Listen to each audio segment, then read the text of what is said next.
Lita na lang si Hope na lumantad at ibahagi ang kanyang panig. Makaraang mapanood niya si James Yap noong linggo sa mismong programa ni Chris Aquino. Pero may galit ka bang nararamdaman ngayon kay James? Naaawa ako sa kanya.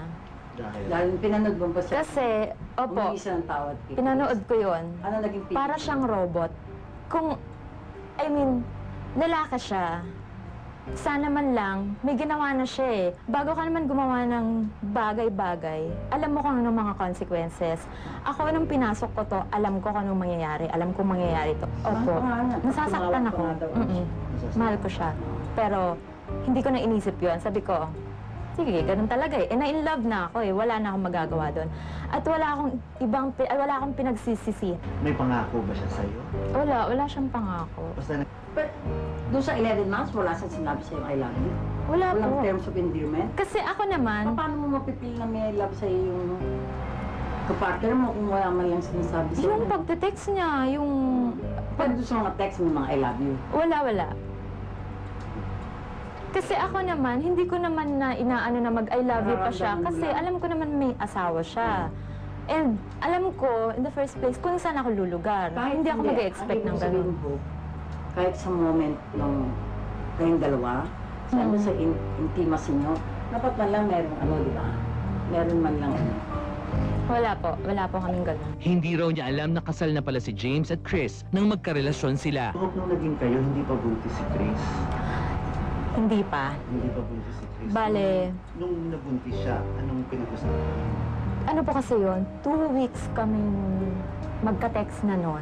Tsaka lumabas na ikinasal na sila. Wala po talaga akong balak na sirain.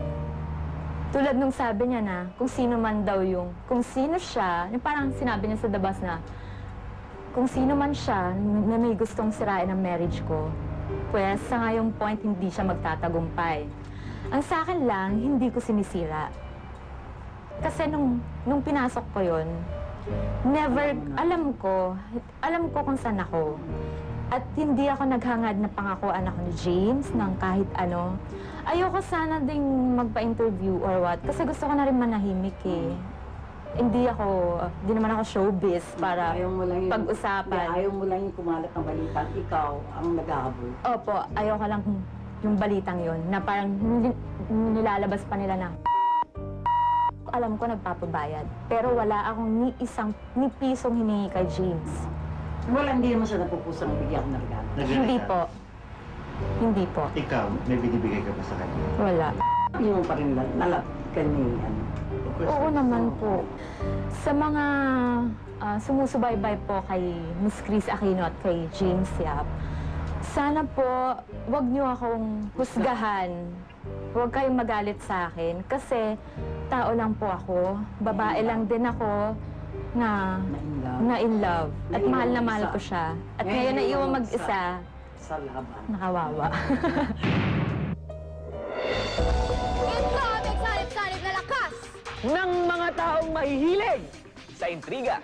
Itakdak na ang pangalawang buhos ng Star Talk Shakatan!